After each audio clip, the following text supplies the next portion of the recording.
What I'm about to say may be controversial for some, but liberating for others.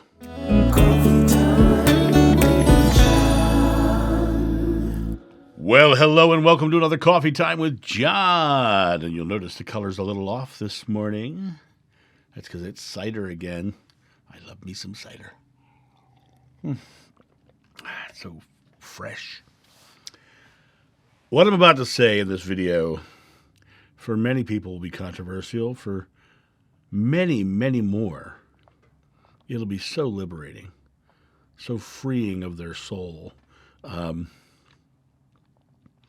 I get up in the morning, I immediately go into YouTube and I dive into my YouTube studio, which is the back pages where I get to go in and see what all happened overnight. And I check out the comments section, of course. And I always try to read everything that comes across the page. And, you know, if I saw it and if there was a heart put on your comment, and even though I didn't reply, the heart meant that I actually read it.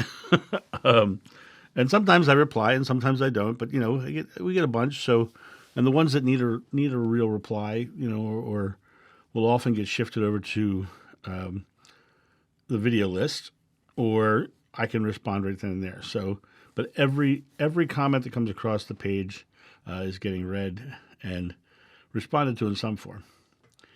But this morning I came out and this was the message that was on my videos. Did Jeshua ever teach you how to connect to God, the steps? Besides meditation, how did Jeshua connect to God, the divine source? Did he ever teach you the power of your chakras, chanting, manifesting, getting into an altered state of love? I know for you, getting in a state of love works for your Wi-Fi connection to God to connect. I'm just curious how Jeshua taught people to go within to connect with God. This is a great question. And what's going to make this controversial is the fact that Jeshua didn't teach any of that. In fact, what Jeshua taught was you're always connected. And it's not about finding a connection. It's about acknowledging a connection.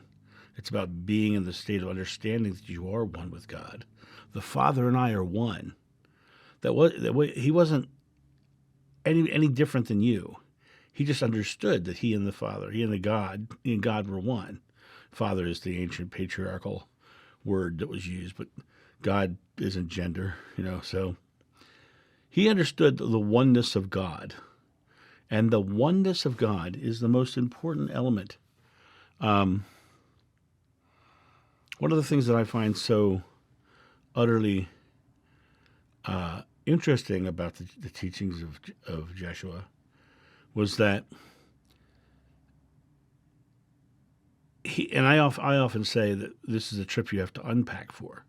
All the chakras, mantras, manifesting, you know, all of the altered states. If you would just do loving things, you would be in the altered state. If you would just focus on being love, you would be in the altered state. When I had all my big light show experiences, and I call them light show experiences because when they happened, I was just blown away by the experience. I wasn't doing a mantra. I wasn't trying to go through my chakras. I wasn't doing any of those things. All of my big experiences that happened because I didn't have those things, because I wasn't doing those things. It was because I went from the simple concept of I am doing this. I am connecting. I am going out of body. I am doing astral travel. I am. And by coming to the space to realize that if God and I are one, then it really comes down to me saying, this is what's happening. You know, I think of God as supply and I'm demand, right? And neither part of that is less valuable than any other or diminished by any other or subjugated to any other. I'm not subjugated to God. God's not subjugated to me. We are co-experiencers. Co-experiencers. We are working together to create as one.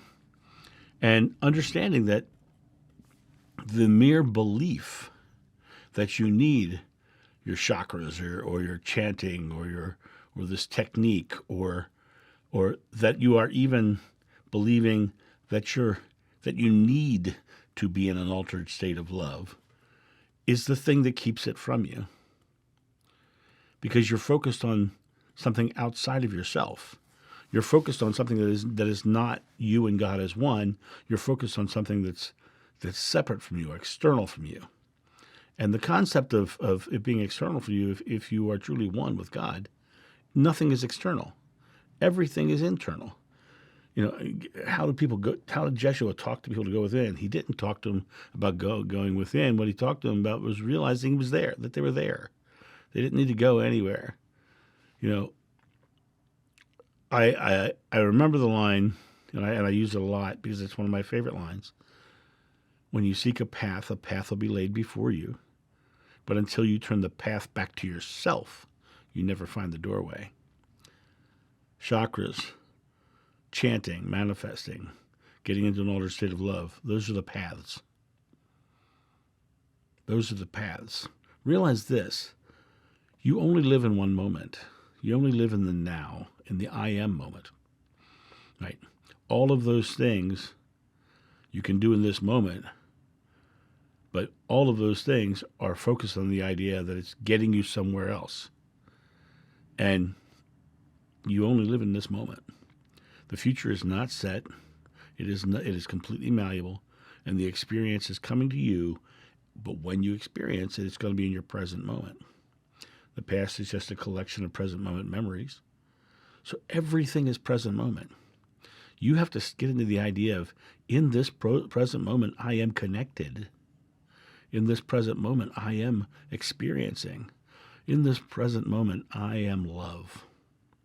And by being in that love state, walking into your world and being in that love state, you will watch the world smile at you. You will watch the world give you love in return. You know, it's amazing to me to watch people go through life just looking for people to screw them over. You know, I look for people to enhance my day. I look for people who will, when I see them, I'm like, hi, how are you? You know, I hold the door for them. They hold the door for me because I love them and they love me. And that person that's across from me is God. I'm connected to God. I don't need to try to get to God. God is the air I breathe. God is the person I'm looking at. God is that cool car that I like, that I drive. God, you know, God is all things. God is all encompassing. And you're never separate from God. There's only an illusion of separation called fear. And that fear that you experience is a divine miracle. Why is fear a divine miracle, John? How can you say that? How can fear be a divine miracle? Fear is a divine miracle because fear shows you what love really is.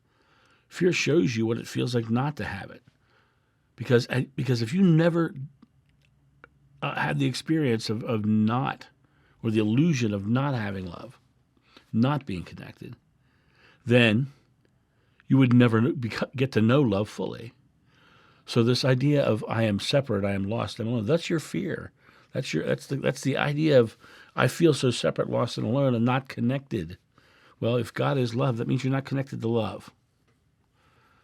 And what you have to do is step into the idea of being love. I am love. I am joyful, happy love. I am bringing love to the world and surrounding people around me with love. As they surround me with love, because I surround them with love. Because I am with love, they give me love in return. Swamin Narayan said that the lion did not eat him because he was without fear, and because he was without fear, the lion gave him nothing to be fearful for. And the lady asked me why, when I drive down the highway, cars merge easily with me on the highway. And my response was, because I love driving. Because I love driving, driving gives me love in return. It really comes down to you realizing that you can love your world into a loving existence. You can live loving and love living, as I have coined with my good friend Kim Carey of Intuitive View on that very first interview I did with her. Live loving. Just live loving. Just live loving. And watch the world show you love in return. You don't need to connect to God. You need to acknowledge and recognize you are connected. And the less of those mantras and chakras and methods and modalities and dogmas that you have in your life, the more experience of connection you will have. That's what Jeshua taught. And I know, like I said, this might be controversial for some, but so liberating for more. You guys have a great day, and I will talk to you soon. See ya. Bye.